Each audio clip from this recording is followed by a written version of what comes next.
반갑습니다. 9월 10일 주일 큐티 스케치 시간입니다. 오늘 본문은 히브리서 6장 13절부터 20절까지의 말씀입니다. 오늘 본문에 이렇게 시작합니다. 하나님이 아브라함에게 약속하실 때에 가리켜 맹세할 자가 자기보다 더 큰 이가 없으므로 자기를 가리켜 맹세하여 이르시되 내가 반드시 너에게 복주고 복주며 너를 번성하게 하고 번성하게 하리라 하셨더니 그가 이같이 오래 참아 약속을 받았느니라.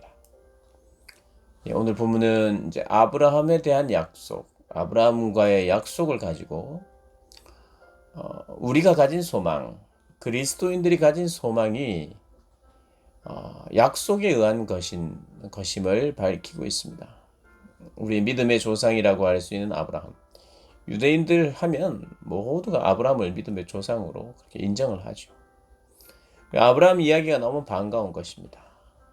그 반가운 이름을 이야기하면서 그가 약속을 받았는데 하나님으로부터 그 약속을 하나님께서 약속을 하되 굉장히 약속을 반드시 지킬 것이라고 말하시는데 보통 약속은 혹은 맹세는 자기보다 더 크고 위대한 인물의 이름을 걸고 맹세를 하는데 하나님보다 더 위대하고 더 크신 이가 없으니까 자기 자신의 이름을 하나님 자신의 이름을 걸고 그분의 생명을 걸고 반드시 내가 복을 더할 것이다. 복을 주고 분명히 복을 줄 것이다.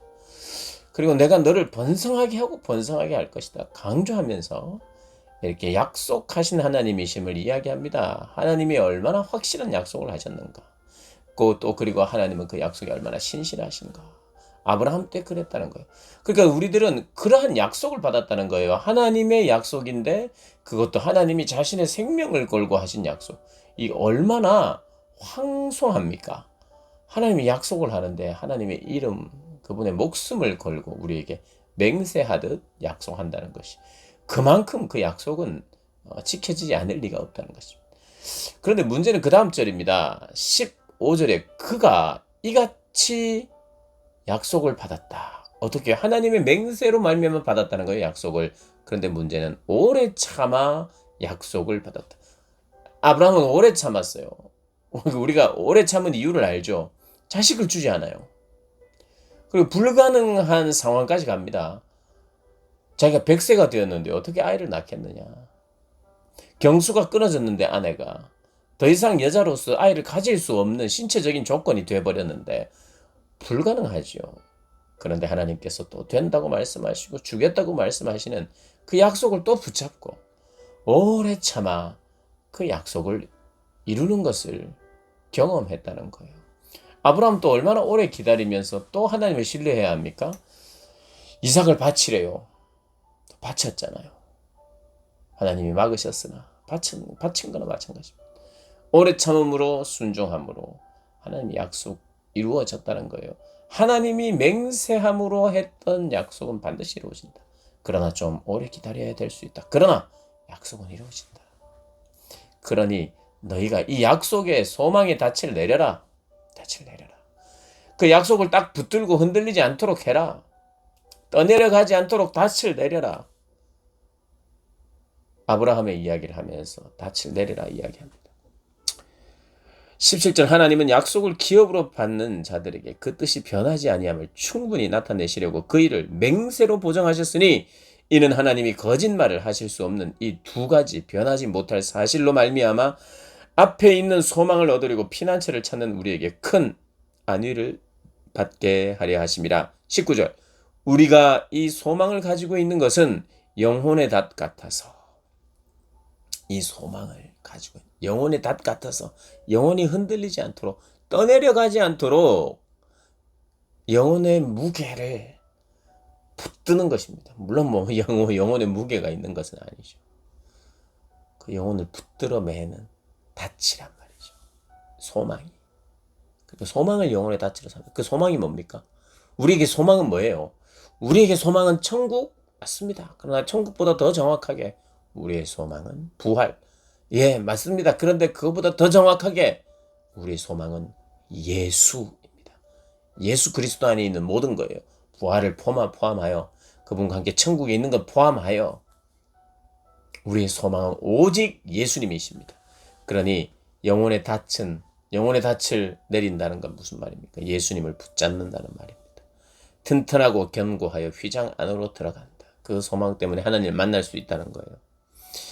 그리로 앞서가신 예수께서 멜기세덱의 반차를 따라 영원히 대제사장이 되어 우리를 위하여 들어가셨느니라. 우리의 소망, 열방의 소망은 예수 그리스도 한 분밖에 없습니다. 그래서 엄밀히 말하면 신앙생활은 누가 할 수 있는가? 소망이 있는 사람만 할 수 있어요. 예수 그리스도가 있는 사람만 할 수 있어요. 그 예수 그리스도를 제대로 알아야 소망이 제대로 섭니다. 이것저것 예수 그리스도가 소망이 안 되고 이것저것 다른 게 소망이 되면 그것은 버킷리스트 그런 겁니다. 이 땅을 살면서 내가 하고 싶은 거 그런 것을 소망 삼아서 그런 거 안 해도 물론 여러분 그런 거 할 수 있을 때 하고 추구하고 계획하고 이런 것이 멋진 삶이기도 합니다. 아무것도 안 해야 된다는 뜻이 아니라 버킷리스트보다 더 중요한 게 있죠. 우리가 이 땅을 살면서 떠내려가지 않도록 우리가 노력해야 되잖아요. 버킷리스트를 만들어가지고 그거 하나 둘 행하면서 떠내려가면 어떡해요? 이 음란한 세대와 거룩하지 못한 세대에 떠내려가면 어떻게 합니까? 예수가 소망이 되지 않으면 다 떠내려가는데 버킷리스트도 하시고 뭐도 하고 다 중요하지만 뭐 젊었을 때 이제 내가 고등학교 졸업하고 나면 무슨 어떤 그런 여행도 하고 저런 여행도 하고 우리가 꿈을 꿀 수 있어요. 근데 정말 중요한 거 신앙생활은 진짜 소망을 가진 사람만 할 수 있어요. 그래서 어떻게 보면 이 바다에 떠 있는 배를 봅니다. 폭풍우 속에서도 이제 태풍이 지나간다 이래가지고 정박시켜 놨는데 그냥 혼자 떠 있는 것 같아요. 배가 묶어둔 것 같지도 않고 눈에 안 보여요. 그런데 배가 이게 떠내려가지 않아요. 왜 그렇습니까? 닻을 내려놨기 때문이에요. 무거운 닻을. 물론 이제 뭐 태풍이 치면 담만 내리지 않죠. 막 꽁꽁 어딘가 다 묶어놔야 되지만 정말 중요한 게 무엇이냐? 떠내려가지 않기 위해서는 닻을 내려야 된다. 닻을. 소망의 닻이 있어야만 그 사람 떠내려가지 않고 그래야만 신앙생활이 가능한 거예요. 사실 왜냐? 오래 걸리거든요. 아브라함도 오래 걸렸다고 그래요. 오래 참아야 되는 거죠. 신앙생활은 참는 요소가 반드시 있습니다. 결코 잊어서는 안 돼요. 참음이 있습니다. 오래 참음으로. 그런데 뭐가 있습니까? 소망이 있어요. 참을 수 있도록 하는 소망이 있다고요. 그 소망이 바로 예수 그리스도입니다. 그분이 왕과 같은 제사장이요. 우리의 전부이십니다. 그분이 멜기세덱의 반차를 따랐다. 멜기세덱과 같은 분이다. 이렇게 이야기하면서 오늘 본문이 마쳐지는데 내일 멜기세덱이 누구인가? 계속해서 우리가 읽어나가고 묵상할 것입니다. 오늘 이거 하나 기억했으면 좋겠어요. 우리는 영혼의 닻을 반드시 내려야 됩니다.